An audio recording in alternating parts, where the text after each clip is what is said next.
हुआ है, क्या कार्यक्रम है और क्या उद्देश्य है? आज राष्ट्रीय सोशलिस्ट समाज पार्टी रायबरेली जनपद के कार्यकर्ताओं की बैठक को संबोधित करने के लिए मैं और मेरे साथ पार्टी के संरक्षक भैया जी धनगर जी और हमारे प्रदेश अध्यक्ष श्री सुभाष लहरी जी तथा हमारे बहुत ही जिम्मेदार साथी भाई दिलीप चौधरी जी सभी यहाँ पर इकट्ठे आए हुए हैं, क्योंकि इस समय पूरा देश चुनावी मोड़ पर है। लोकसभा चुनाव की अधिसूचना भी जारी हो चुकी है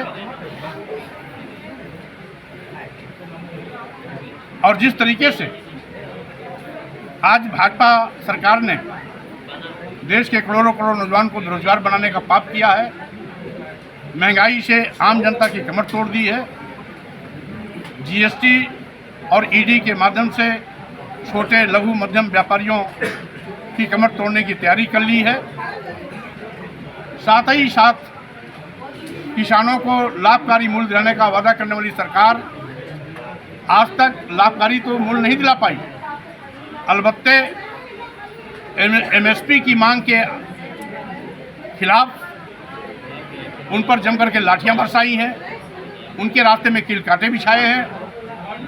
यहाँ तक कि किसानों पर ड्रोन द्वारा आंसू गैस छोड़े जा रहे हैं, रबर की बुलेट दागी जा रही है, दुश्मनों जैसा उनके साथ व्यवहार किया जा रहा है। किसान जिसे हम अन्नदाता कहते हैं, आज सरकार उस पर कहर बरपा कर रही है। यही नहीं, भाजपा सरकार संविधान प्रदत्त अनुसूचित जनजाति और पिछड़ों का आरक्षण शून्य निष्प्रभावी और खत्म करने का पाप कर रही है, संवैधानिक व्यवस्थाओं के साथ मजाक कर रही है। लोकतंत्र को कुचलने के लिए ईडी सीबीआई इनकम टैक्स का दुरुपयोग कर विपक्षी पार्टी के नेताओं के खिलाफ बड़े पैमाने पर फर्जी मुकदमे दर्ज करा रही है।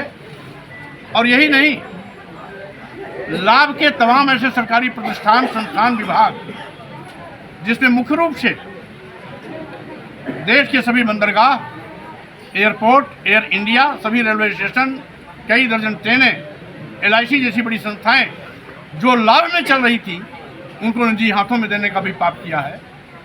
तो स्वाभाविक रूप से आज देश पर भी खतरा है, लोकतंत्र भी खतरा है, संविधान पर भी खतरा है, आरक्षण खत्म किया जा रहा है, बेरोजगार नौजवान बेरोजगार बनाया जा रहा है, छोटे व्यापारियों का शोषण किया जा रहा है, किसानों पर लाठियां बरसाई जा रही हैं। उसको देखते हुए हमारा और हमारी पार्टी का ये संकल्प और निर्णय है कि संविधान बचाओ, भाजपा हटाओ, लोकतंत्र हटाओ, लोकतंत्र बचाओ, भाजपा हटाओ, देश बचाओ, भाजपा हटाओ।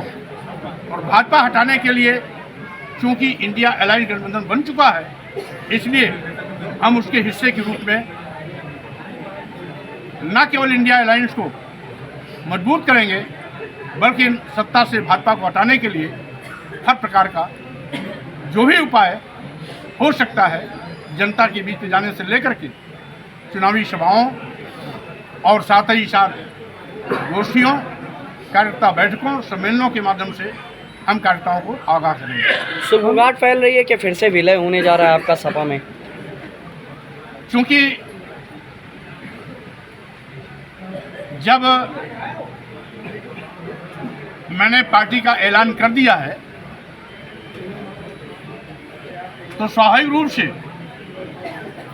विलय के लिए नहीं किया है, पार्टी को स्थापित करने के लिए किया गया है।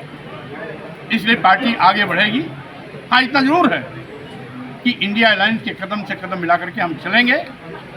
हम हमारा जिस भी रूप में उपयोग लेना चाहेंगे वो पूरा का पूरा मैं साथ देने के लिए तैयार हूँ। रायबरेली में अभी भाजपा और कांग्रेस दोनों ने ही अपने पत्ते नहीं खोले हैं, क्या लग रहा है, क्या कारण हो सकता है? अब चुनावी अधिसूचना जारी हो चुकी है तो पत्ता नहीं, आज नहीं तो कल तो खुलना ही खुलना है। जल्दी ही पत्ता खुलेगा और जो भी पत्ता खुलेगा वो चौंकाने वाला होगा। स्वामी जी, अखिलेश यादव ने कल आपसे कोई बात की क्या? उन्होंने कहा कि हम स्वामी जी का स्वागत कर रहे हैं, हमको तो पता ही नहीं। आपने इस्तीफा कब दिया, पार्टी कब छोड़ी? अब चूंकि उस बैठक में तो मैं था नहीं, आप थे तो आप बेहतर बता सकते हैं। लेकिन अब जब इंडिया अलायंस के साथ में हैं तो स्वाभाविक रूप से इंडिया अलायंस के नेताओं से तो मेरी वार्ता हुई भी होगी। अच्छा, कुशीनगर की सीट आपको दी जा रही है, कहाँ ऐसा जा रहा है? अभी क्या हो रहा है क्या नहीं हो रहा है हमें भी नहीं पता है। अब हमें तो तब पता होगा जब कोई निर्णय सामने आएगा। सर, रायबरेली में आप किस कैंडिडेट को एक्सेप्ट कर रहे हैं, रायबरेली और अमेठी में? उसमें मुकदमा दर्ज किया गया है। आप जैसे बयान दे रहे हैं, मुकदमा लगातार दर्ज हो रहा है। अब ये भाजपा सरकार है, कुछ भी करा सकती है। 4 महीना पहले की बात पर अब मुकदमा दर्ज करने का औचित्य क्या है?